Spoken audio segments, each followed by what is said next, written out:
Hello all. हम लोग पढ़ रहे थे बैंक रिकन्सिलिएशन स्टेटमेंट और इसके अंदर हमने कुछ एडजस्टमेंट देखे थे कि क्या क्या होता है जिसकी वजह से बैंक रिकन्सिलिएशन स्टेटमेंट बनाना पड़ता है। कैश बुक का जो बैंक बैलेंस है वो पासबुक के बैलेंस से क्या कैसे डिफरेंस होता है, कैसे डिफरेंट होता है।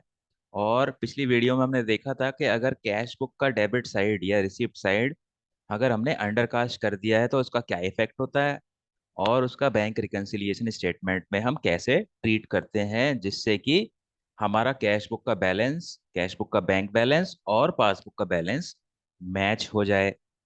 अब दूसरा जो इसमें ट्रांजैक्शन है वो क्या है, कैश बुक का अगर डेबिट साइड या फिर रिसिप्ट साइड ओवरकास्ट हो जाए तो उसका कैश बुक के बैलेंस पे क्या असर पड़ेगा। तो अब ये देखो, ये आपकी कैश बुक है, यहाँ रिसिप्ट साइड होती है, इधर पेमेंट साइड होती है राइट साइड। और कैश बुक का बैलेंस मान लो 10,000 है, सात तो पेमेंट साइड 7,000 है, तो आपका कैश बुक का बैलेंस कितना आएगा, 3,000 आएगा। अब हमने रिसिप्ट साइड को ओवरकास्ट कर दिया। ओवरकास्ट का मतलब ज्यादा टोटल कर दिया। ज्यादा टोटल का मतलब क्या है, हमने 10,000 की जगह गलती से यहाँ पे 12,000 कर दिया। तो अब ये देखो क्लोजिंग बैलेंस जो आ रहा है आपका वाइट कलर में, ठीक है, वाइट बॉक्स के अंदर, इस पे क्या असर पड़ेगा जब आप कैश बुक के रिसिप्ट साइड का टोटल ज्यादा कर दोगे। तो कैश बुक का बैलेंस भी 2,000 रुपये बढ़ जाएगा। यानी कि पहले 3 आ रहा था, 10 - 7 3 होता है, और अब 12 - 7 कितना हो जाएगा, 5 हो जाएगा। ठीक है, तो ये इफेक्ट होगा कब, जब हम कैश बुक के रिसिप्ट साइड या डेबिट साइड का टोटल गलती से ज्यादा कर देंगे। तो यानी कि कैश बुक के डेबिट साइड का टोटल जब ज्यादा कर दिया जाता है तो कैश बुक का बैलेंस बढ़ जाता है।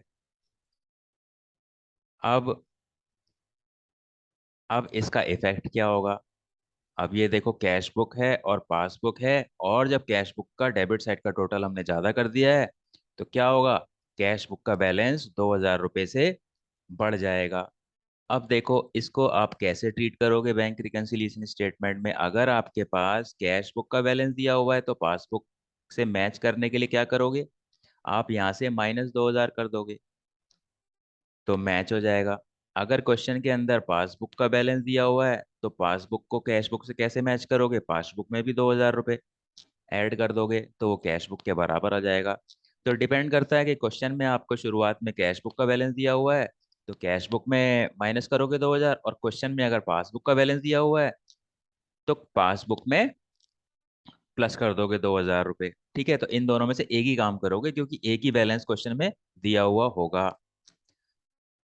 तो आपका इसमें ट्रीटमेंट क्या होगा, अगर कैश बुक का बैलेंस दिया हुआ है तो इसमें 2,000 रुपये माइनस कर दो, और अगर पासबुक का बैलेंस दिया हुआ है तो उसमें 2,000 ऐड कर दो। इससे क्या होगा, कैश बुक का और पासबुक का बैलेंस मैच कर जाएगा। और मैच कराने के लिए ही तो हम बैंक रिकन्सिलिएशन स्टेटमेंट बनाते हैं। तो ये इस ट्रांजैक्शन का ट्रीटमेंट था जब कैश बुक का डेबिट साइड ओवरकास्ट होता है तो उसका इफेक्ट क्या होता है। इफेक्ट हमने देख लिया है, कैश बुक का बैलेंस 2,000 रुपये से बढ़ जाएगा। और जब कैश बुक का बैलेंस 2,000 से बढ़ जाएगा तो बैंक रिकन्सिलिएशन स्टेटमेंट में हम उसको कैसे ट्रीट करेंगे। सो इस वीडियो में इतना ही था। That is it for this lecture. Thank you.